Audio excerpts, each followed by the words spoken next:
Hello everyone, Rorius here. Now, we're back right where we were with Aperture Tag. I will just throw out throw this out there though. You know how I mentioned that I was gonna not get audio issues wrong again? Well, I got audio issues wrong again because Windows 10 decided to update itself while I was away from my computer, and my sound actually was completely broken. I thought I had fixed it all, but it turns out that I had not fixed it all. And so when I started recording this before, some of the game sound actually wasn't working properly. Not with OBS, it wasn't working properly. I appear to have got that fixed, and got my eye much more firmly fixed on my audio volumes and stuff like that. But nevertheless, I will replay the section that I did before, and we'll listen to those developer commentary things. What I will mention is that now that I've gone through the chambers up ahead, what did you do? What is that noise? I should be a lot faster. I should be doing this a lot faster, and maybe I could go in even further than I did last time with the recording, if I have the time. Admittedly, I was kind of already a bit pushed for time, and so I'm pushing it even further for time. But yeah, we'll see where we can get to. But I'm definitely gonna get at least back to where I was before, and then I'll leave it there. So yeah, I think I found last time that I did this puzzle a little bit wrong, and I didn't actually need paint on this far wall, even though I've gone and done it again, painted it again. I just need it on the surface of that floor there, and that should do it. I tried jumping across, and it doesn't. You can't reach. I think you probably could if you really tried. Oh god. Okay, wait a second. Is it really too far? Did I really screw it up already? Wait. I think I can do it. I can't quite crouch over it. God damn it. I thought I had got it. I thought I had sorted it out. Just paint everything.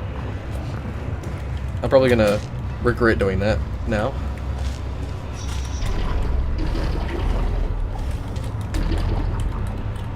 Yeah, I think that was the surface that I hadn't painted last time. Alright, now to do the actual testing. Yeah, you don't have paint, so you can't paint the boxes and mess that up. So now we know what that noise was. Alright. That's one mystery solved. Unfortunately, I cannot drain that goo. So, Yeah. Change of plans. Be careful. So yeah, in the previous episode, we were up on that bar up there, and there was a node up here, which is suspiciously missing. But yeah, so essentially this room was void of acid, and when we pressed the button in the other room, and Nigel was saying, "What's that noise?" That was the acid being filtered into the room. Alrighty. The portal mechanics in the first two Portal games actually prohibit the use of portals on moving surfaces. Yeah. Except for that one particular scripted sequence involving a neurotoxin generator. Those Yes. laws of physics, however, do not apply to gels, and I feel that this chamber uses that to its advantage to create a very fun and ingenious solution to the test. Yeah. Interestingly, something that's not mentioned in that node is that actually these kind of puzzles, rotating platforms with gel on them, or paint on them, whatever you want to call it, is actually a thing in the original Tag Power Paint.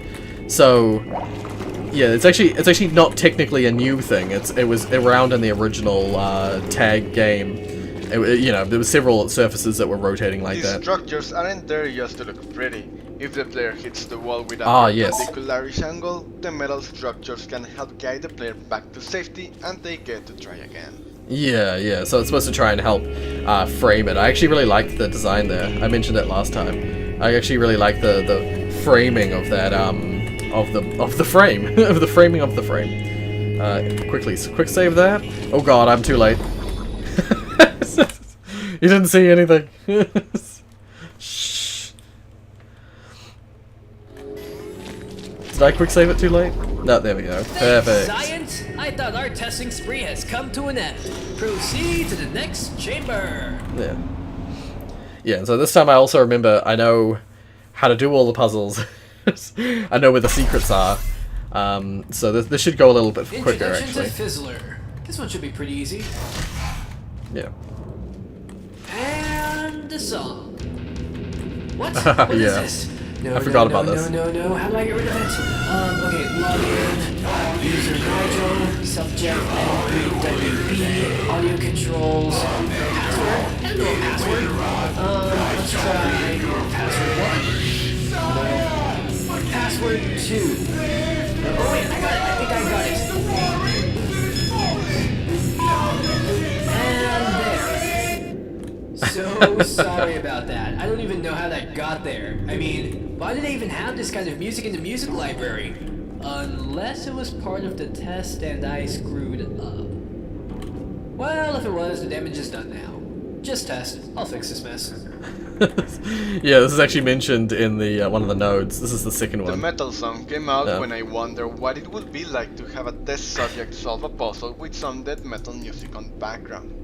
I didn't have to try it out to know that this would be very annoying to many players, so I decided to create a joke around this idea instead. I knew the metal song was successful in being annoying when one playtester told me, "I am so glad that song was a joke," as I was about to turn off the music. Extra trivia about the song, I wrote the song myself and sang all the voices. It was fun. So yeah, like yeah, it's a bit like, people were like, ugh, this music. Anyway. Until this point, the player didn't have to worry about the fizzlers and how they activated the gel gun. As the fizzlers were placed in hallways, they made areas where the gel gun was either active or inactive.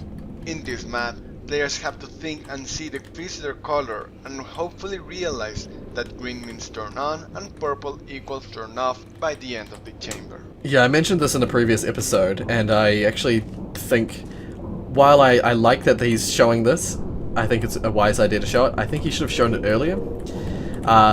It's fine, it works well in this chamber, and I understand that most of the time prior to this, it doesn't really matter whether the player understands it. It's as long as they understand how to shoot the paint, that's the most important. But I think it would have genuinely helped if they had shown that kind of thing a little bit earlier. In Portal 2, there is no red fizzler. The death field is made out of lasers. I always found the lasers bad looking, and Anemika made the red fizzlers to kill players and cubes in one of her Portal 2 maps. I decided to steal her death field with permission and make it clear in this level that the death fizzler only affects players, as cube and gel can travel freely through the fizzler. Yeah. What's interesting is I had seen this fizzler before in a custom test chamber. What I noticed when I was playing, oh god, oh dear, so much for things going faster. Yeah. Interesting thing I noticed last time, I'm gonna quick save it so I don't do it again, is that actually this fizzler is actually just the standard blue fizzler, but really small.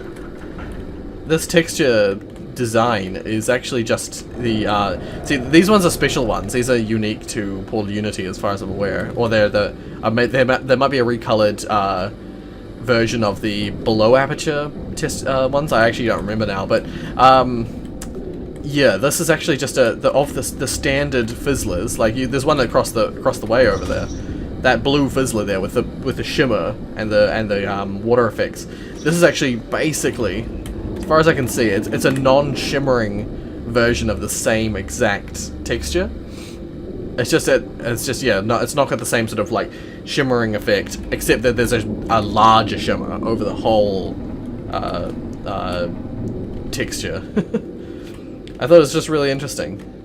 Actually, that shimmer over the large part might actually be the same shimmer from that texture, but because the actual texture is so much smaller, it doesn't affect the individual pieces in the same way.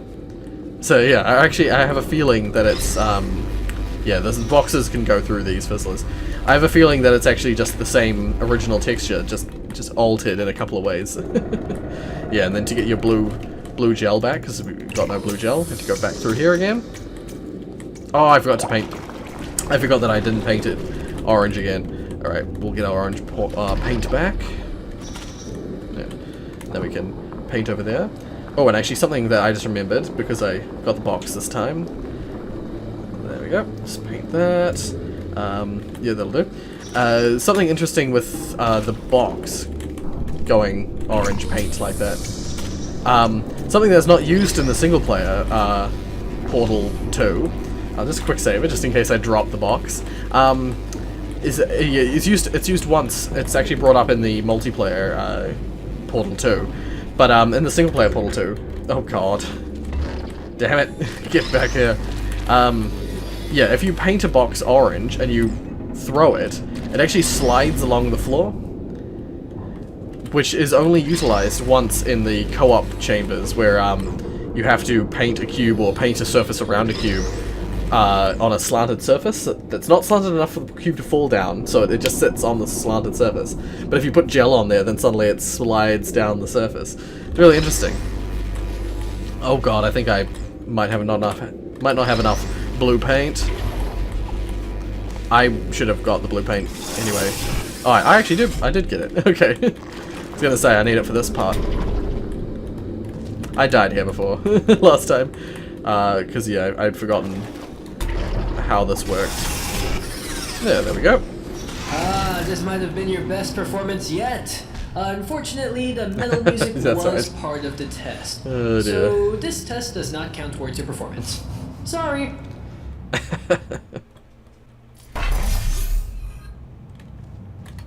Advanced flow mechanics.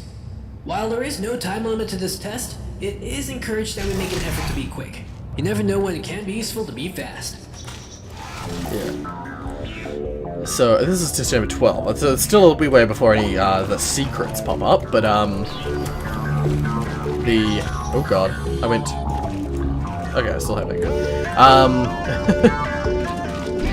I think there was. Oh god, last time I screwed that up as well. Except I screwed it up differently, in that I managed to. I screwed it up, but then I saved myself. I managed to bunny hop off of that second surface and successfully land on the other side, which is which I thought was really funny.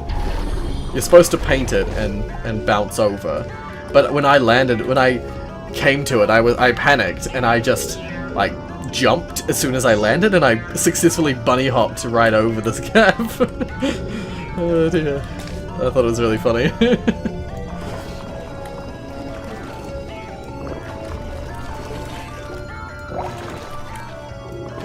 Okay, so yeah, nice and simple with this one. Except that the jump on that surface acts really strange. Oh, and yeah, I forgot to mention, Wheatley starts getting in more and more ridiculous things. I think this node mentions it. If you look at the monitors, you will notice that the places where Nigel is keep getting sillier and wackier as you play through. This is a foreshadowing of the last chapter, where the environments are all fake. Yeah, I mentioned that actually in this particular monitor, you can see up the top, on the top there, there's a little, you can see the edges of the skybox, like a real world skybox in this thing. Yeah, I thought that was cool. It was neat. Alrighty. Yeah, see, I thought for this particular part, I thought I had to do something with this panel here and bounce off of it to get over here, but then I found that just a normal jump worked perfectly fine. These always startle me whenever I go near them. The surfing in this map is due to two things. First, players were very happy with the first surf chamber. And second, I needed to tell players that just because you had blue gel, it doesn't mean you need it for surfing. Yeah. Actually, interestingly, yeah, last time I did it, I decided I wasn't going to use the paint. And, yeah. You actually, like, because in the original level that he had the surfing in, I coated everything in paint. Just because I preferred to do it. But I remember him mentioning that you didn't actually need to do that. And so, yeah, I in this particular level, I decided that I'd just do the surfing normally, and it works really well. It actually works really well.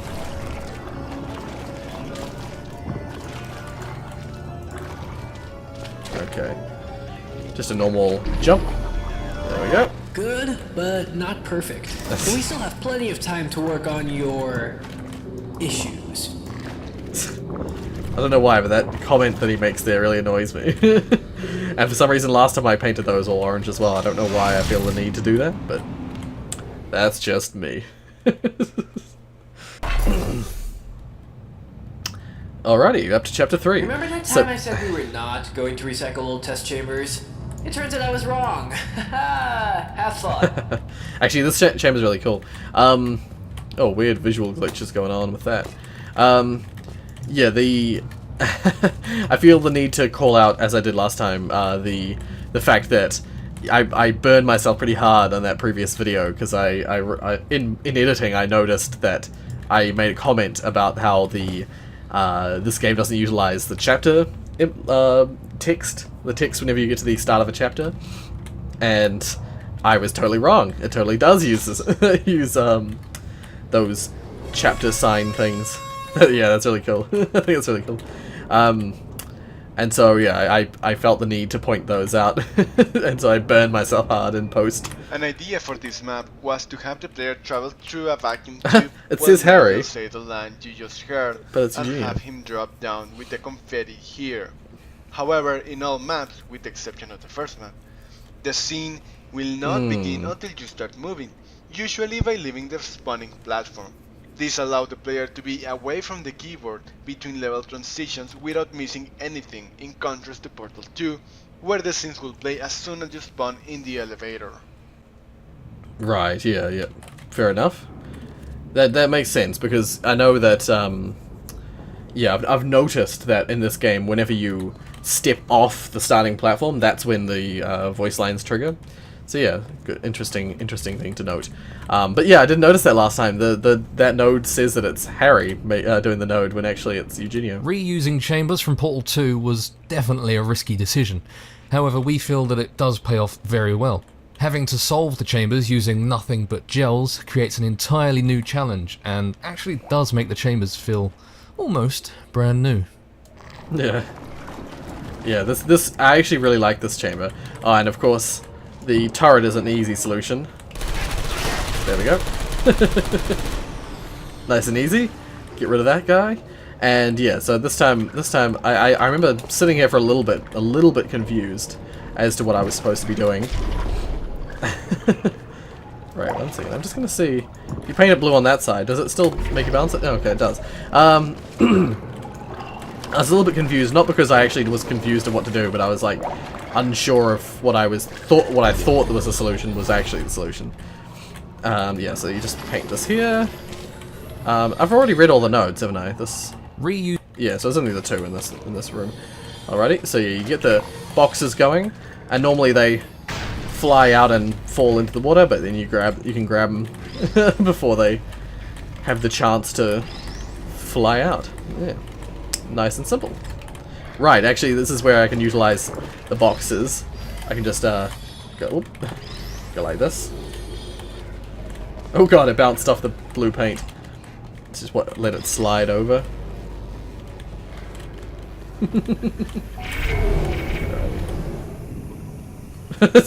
Suddenly realized, oh god, what if they don't sit properly and they slide away from the laser? I like that they keep the dynamic sound from the previous version of this chamber. Whew. Okay. Oh god, that one's technically not even hitting, but it still works. I had to press jump on that one. Just because it's not an original test, it does not mean it isn't valuable. Proceed to the exit. Don't worry, I stopped the door to the elevator from opening automatically. Just look out for our vacuum tube. Yeah.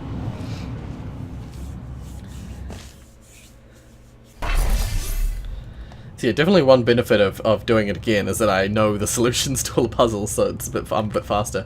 But yeah, here's an example of where it's like on the starting platform, when you're standing on here, the sounds won't, the voices won't automatically start. As soon as you now, this test does step make off. Use of portals as a testing element. If you've never bumped into them before, they're pretty straightforward.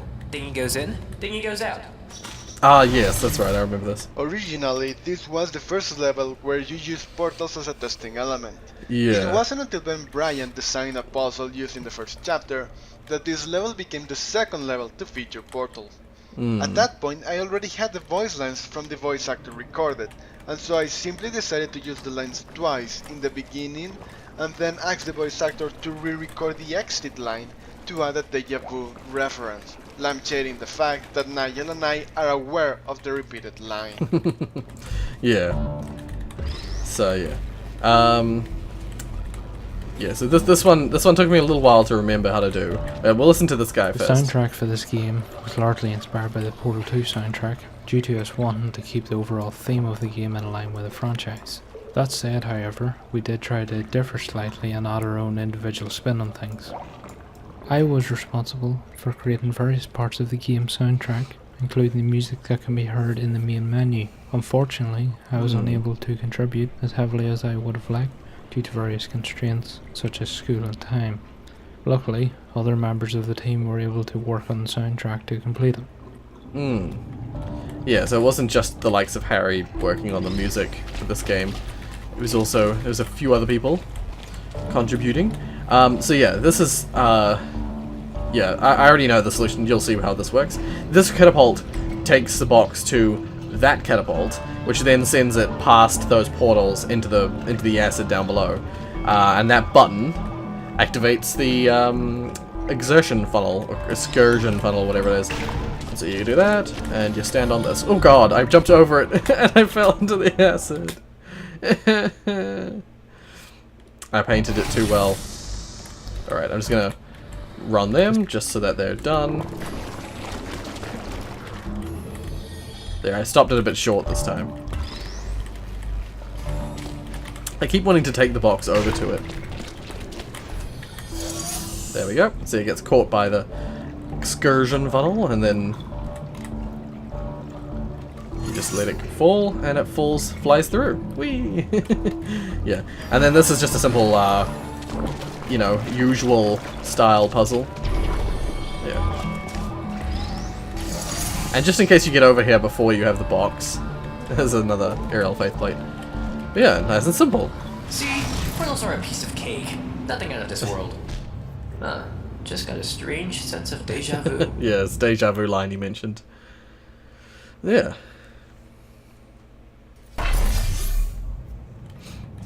If you ever forget why we do this, it's because of science. But more importantly, for the future. Because testing is the future, and the future starts with us.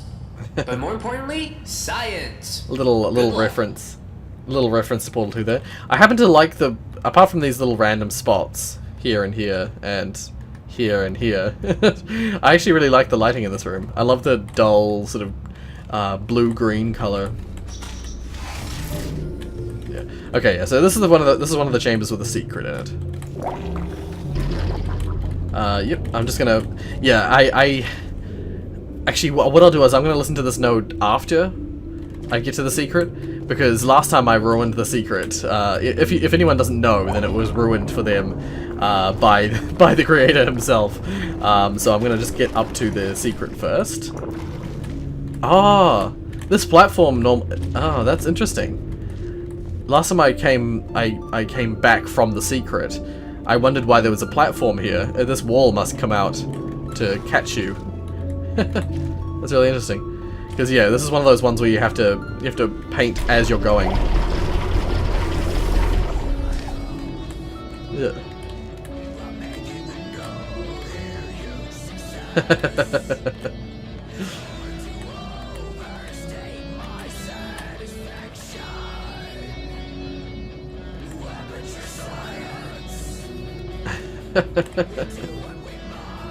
Yeah, it's the heavy metal core.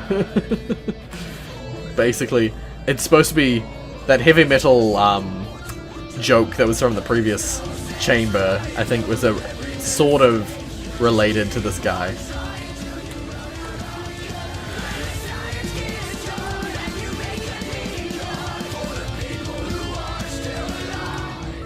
Yeah, I'm sure you can listen to that song if you want elsewhere. But yeah, I'll just move on from now. Yeah, so yeah, when you come to fall back down, this platform is sticking out, and we'll listen to this node now. The Metal Personality Sphere was created to expand on the accidental Metal Song incident. Oh yeah, there He we would go. look brutal on his chair, rocked to a metal version of Still Alive. Yeah. To get to the Metal Personality Sphere, you had to wall jump from this node up. Special thanks to Daniel Tidwell for making and allowing me to use his Still Alive cover. Yeah, yeah. So it's a third-party cover of Still Alive. Yeah, I actually really like that little puzzle there. using the momentum of a bounce off of a roof tile is really cool. I think that's really cool. Not enough places I don't think anywhere in the original Portal utilized something like that. The graded panel with the frames Yes, look yep. on this floor took some time to nail down. There are common instances where I don't want a surface to be painted, so that a cube may spawn and not bounce around, for example. But a simple grading is not possible at times, as sometimes there are full covered structures like the one below. At first, I tried doing broken tiles that can't be painted with paint cleansers, but those will clean up the cube. It wasn't until I decided to just add a grading on top that this problem was solved, as I could paint the surface below, but the cubes and player wouldn't be able to touch the paint. Yeah, I mentioned last time, it's interesting because he mentions that that those sort of iterations that he went through to develop that grating on the floor there. But what's interesting is that actually a grating like that is actually utilized in Portal 2 originally.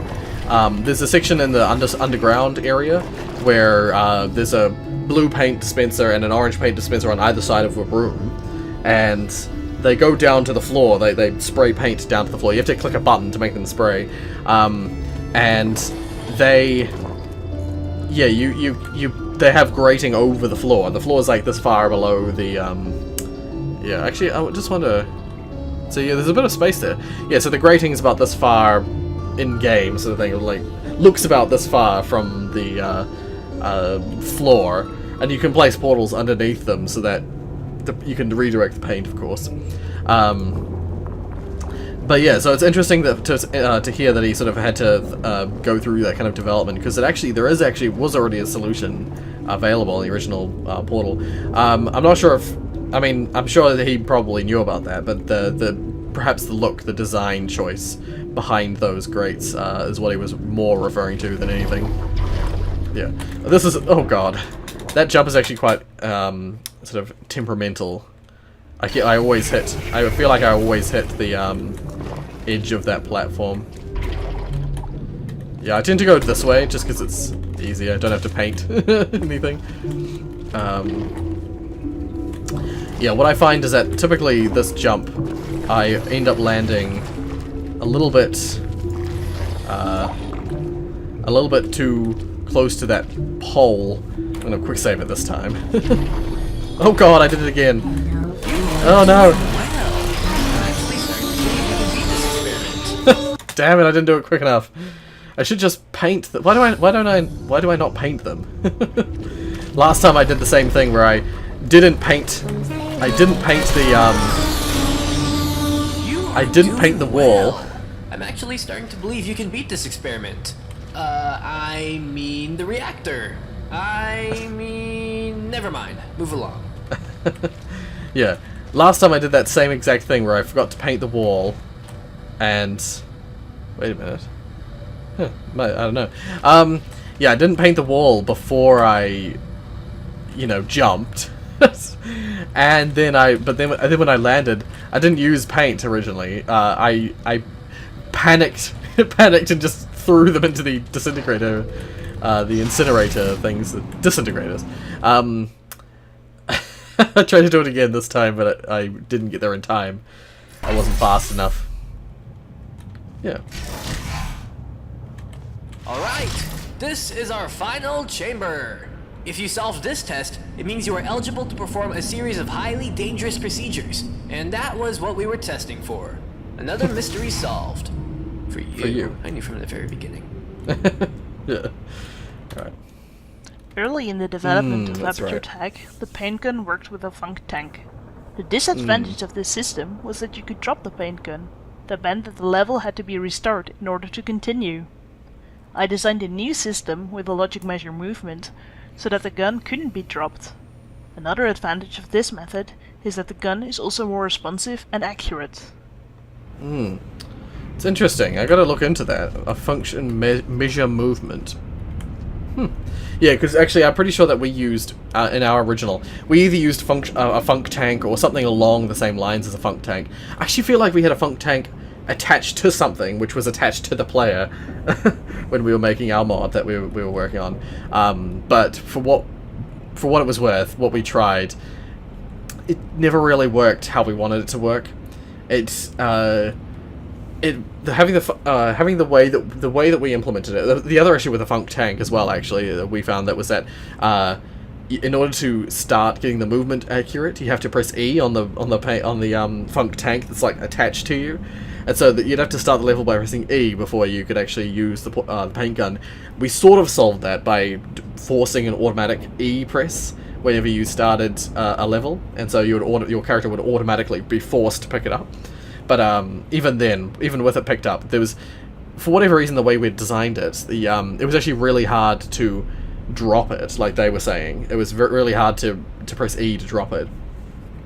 But what ended up happening was, if you're in a very specific angle, if you did certain extreme angles or very specific movements and pressed E at the same time, the Funk Tank would disable the movement that the Funk Tank would disable, and so you still had the gun attached to you, but it was stuck on a certain elevation. Like, for whatever reason, it was just the elevation like that got stuck. I think it might have been rotation as well, or maybe it was the rotation and not the elevation. I don't remember now, but I just remember that the paint gun would still be stuck to you, but you'd move around and the paint gun wouldn't move properly, and you could still shoot paint out of it, but it wouldn't work properly. Yeah, so it's interesting to hear how they've done it. It'd be interesting to test it out. The paint gun logic is all made in Hammer, the world editor for the Source engine. Over development, the gun went through several iterations. The first one, which is still available in the Portal 2 workshop, was very rough and buggy. Just aiming proved to be a difficult task, and pressing the use button at wrong times will cause the gun to be dropped. For the current version, however, the system was basically completely remade. One of the limitations of the new version is that the gel must come out from the player and not from the gun. We tackled this issue by doing some tricks. We changed the rendering distance for the gel to be further away from the player's eye, and the gun placement was also moved closer to the center of the screen. This creates an illusion that the gel comes out of the gun. For the click logic, Ben Bloodjet and I created tables for the different cases and then implemented those cases using logic branches. In the end, the gun feels like it was programmed, and players are now much happier. Yeah, it definitely feels a lot more like it's programmed in this game. That's actually really interesting to look at. Yeah, I actually, that is something I noticed early on, was that the paint comes out quite a distance away from the player. That's something that was quite different with our one. Our one was far closer to the player, but then we also made ours move a lot faster, so it was, yeah, I don't know. Differences, I guess, in the way that our paint gun was iterated. But yeah, it'd be really interesting to give it a try, give their methods a try. My job in Aperture Tag is to make sure that all custom assets, such as models and textures, are properly functioning in the Source engine, as well as providing some custom models of my own. This is a process that requires knowledge about the way models and textures are being read by the engine, as just using any kind of extension for the model or texture will not work. Specific extensions such as MDLs for models or VTFs for textures are the only readable files for Source. Yeah. Interestingly, what I would say is that VTFs and VMTs, which are another they're a material file related to textures, I would say that they're not too hard. They're pretty straightforward. Once you've learnt how they work, they're pretty straightforward. I will say, oh god, it's getting late. I definitely agree with him when he talks about his difficulties when it comes to using the bloody model files for the Source engine.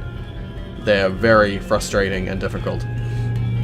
Now I'm just going to quickly do something because I forgot to show something I showed last time that I thought was really neat. Is that we had a look at what Shell looked like, but we didn't get a very good look at her from the other angle that we had. So yeah, from here now we can see what she's wearing, and it appears that she's wearing a painter's apron. She's got the classic, pants part of the model, but she's got a painter's apron, and it actually looks like her hands sync up with the model really well. with the paint gun really well. Yeah, so the yeah, she's got like a little blue outfit on with a painter's apron. Looks really interesting. Yeah. Anyway, so enough of that. Damn. Last recording was a bit earlier. I managed to hide my yawns. It's getting late now, so I can't hide my yawns. I think, yeah, that's right. To solve this is really weird. I wish that they'd gone for an actual curved platform, but they, in order to solve this, you have to basically drop this on one of the. Oh god, I dropped too late. Drop it on one of the more greater angled parts of the curved surface there, and run back on the button. I very much am of the opinion that they should have put in a proper slanted surface for it to bounce off of. But you know, perhaps there wasn't enough room to fit it in or something. I don't know. I'm not sure. They could have just altered the positions of the puzzle elements a little bit to allow that. Now, there is another secret in here, but first we'll listen to this. The exporting process for a model works as follows. A Frustrating. modeler creates a model with a texture in an external modeling application. Once completely done, he sends them to me so that I can use an export of a source. There are many settings to be considered. Will the model be static, animated, physical, or all three instead? Does the texture require a normal map or a specular map? What size should it be? Does it require optimization, etc.? All of these options have to be specified before exporting. Once set up, all I have to do is to copy the compiled files and send them to the level designer. Usually a model requires multiple exports before being considered finished. Yeah. I mentioned last time the kind of frustrations that you get with exporting MDL files. They're very annoying, very source engine with models is very frustrating. It's not nice and simple like the VMTs and VTFs, like the texture. Oh god, I screwed it up. The texture files, relatively speaking, are not too difficult to implement, but the frickin' oh god, I went too fast again. I think it's the orange gel on the other side of the portal. Yeah, we constantly were having issues with. Oh, that's probably not going to be helpful either. We were constantly having issues with importing models. And now to save the world of Aperture Science. Yeah. Yeah. Here's the secret over here. Okay. Last time I had problems getting up here, but I managed to save myself both times now. Yeah. Another thing. Run away. I don't know why I felt like I needed to sing that. Yeah. Models, MDLs, they were always very frustrating to get to work properly. Mainly just because of the kind of tedious nature of the back and forth. Like, not a lot of software has systems that can export to, I think it's SMD is the initial file format that you need, and then you need to put the SMD with a QC file and a couple of, is there anything else? I think it's like an MDL, a QC, and maybe a couple of other things, I don't remember now. And you have to put them into a compiler which turns into an MDL.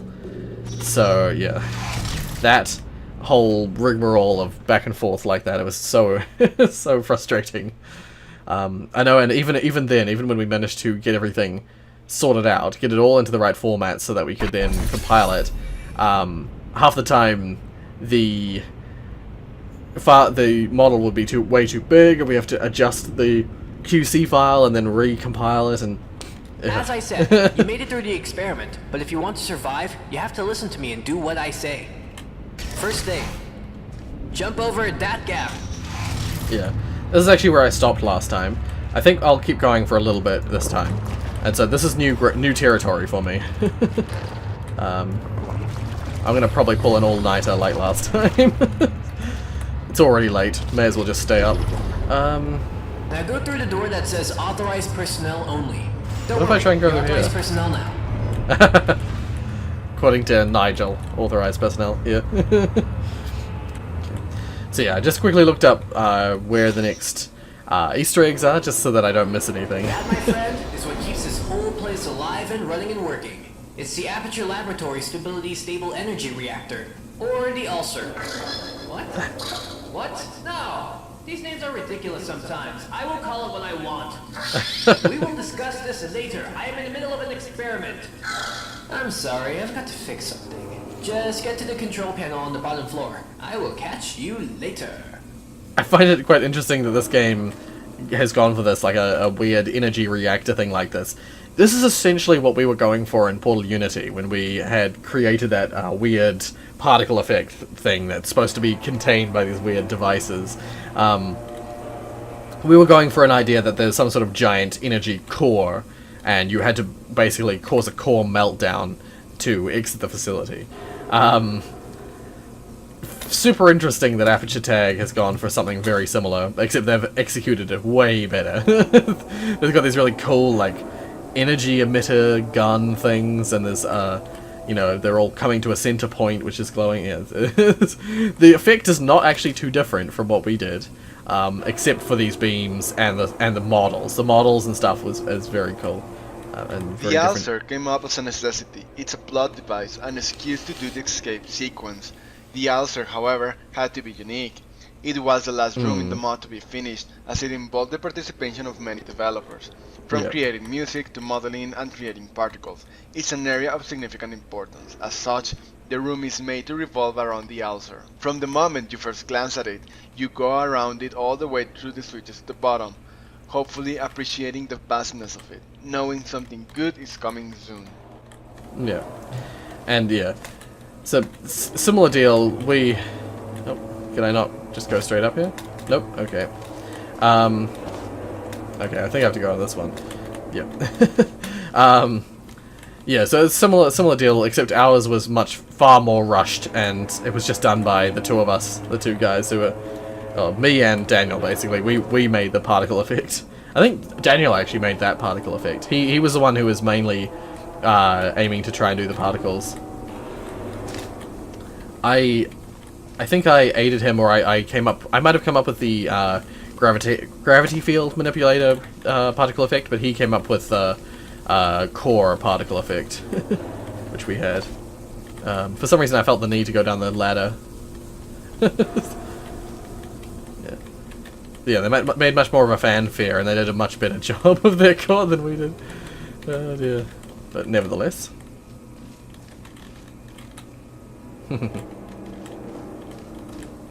Yeah. The escape sequence came up naturally. While having both gels at disposal, it was fun to try to beat the levels as quickly as possible. Designing a track course that was challenging but easy enough so that most could solve it was a very interesting challenge for me to tackle. The hardest bits are at the front, so that the players can practice the hardest bits first. Then, the course had to be so that the players knew what to do without thinking. It had to be second nature. The lighting reflects this by having warm and red walls in orange gel laces and cool and blue walls where the blue gel should be used. If the player couldn't get through, I gave the option to skip it, so the more casual players aren't affected. The skip cinematic also helps as a GPS, showing the track and solution so that more casual players can try it later on. I might have to just save it and try both ways, just for out of interest's sake. I don't think I've ever done the escape route option. I like this airlock look, and I like the destroyed part of the chamber look here as well. Danger. Yeah, so now you have both paints. Sorry about the interruption. Aperture Science is now upgraded to a new ulcer, which means this one has to be shut down as it's useless. However, this process is quite dangerous and has to be done manually. There are 2 buttons. Go ahead and press 1. As long as you press 1, we should be fine. I know. I entirely know how this is probably done. This little effect there. If they didn't just animate it, that is. The music during the escape sequence was important to get right, and it went through several iterations. It had to be fast-paced enough to keep the energy flowing, but it also had to be timed just right so that players finish the escape track just as the music ends, creating a very dramatic and triumphant finish. Yeah. Alrighty, I'm just gonna save it, do a proper full save, and a quick save.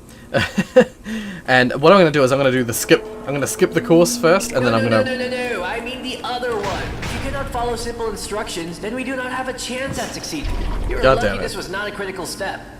After you catch your breath, go ahead and press the first button labeled as 1. They're both labeled as 1. If you stop for even a second, you are a dead test subject. No time to lose. Go! Okay. I'm just gonna see what happens if I click this. Yeah, Go not ahead and nah. press the first button labeled as 1.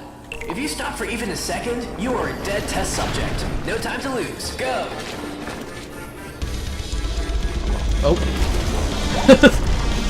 Shit, no! So close, so close. Yeah, I do remember this course If you stop from for last even a time. second, you are a dead test subject. No time to Yeah, lose. so you just Go! gotta... It's one of these cases where you just gotta paint as you go, and try and get the bounce paint landed correctly. Yeah, see, I used to think I had to paint the, those...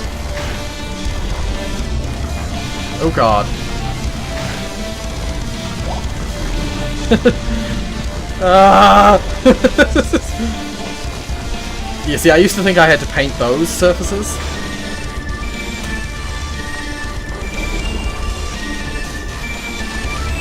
It's really cool. Oh god. Damn it. No. Ah. I have to do the whole thing again, You don't I? stop for even a second, Yeah. you are a dead test Damn it. subject. No time to lose. Okay, I think I'm pretty well back where I was.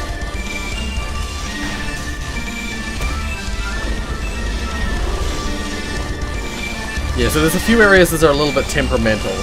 So, like this, if you aren't quite dead centered, then it doesn't work properly, which is problematic. Yeah! We're outside! And then it does a load. Yeah, you spawn at the bottom of the water. Yeah, so this is supposed to be like, it's supposed to look like outside. It's a bit like the Truman Show, where there's a staircase at the against the wall. But yeah, we'll listen to this node real quick. This room has a resemblance to a previous map I made for the Counter-Strike Source mod Zombie Escape. I've always been fascinated by outrageous and sci-fi places hidden underground, so naturally that theme tends to pop up in my creations every now and then. Yeah. This level is really interesting in my opinion. Is there anything? I don't think there's anything secret in here, but I think I remember searching around looking for it. Because you can't really paint any surfaces except the fake walls. I love that.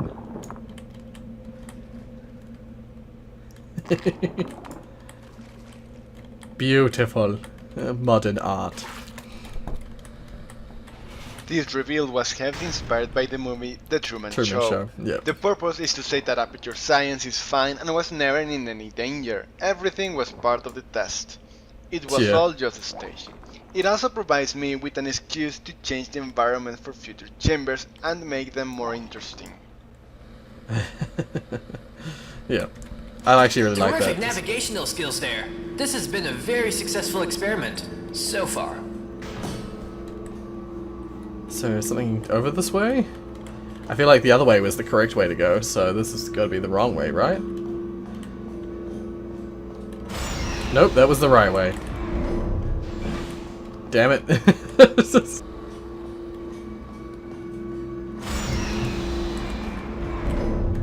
Oh, I should mention, Here we you were go. never authorized personnel. Me saying that was part of testing protocol. You were just an average, unimportant test subject. I feel that was a little bit on the nose. That wasn't necessary.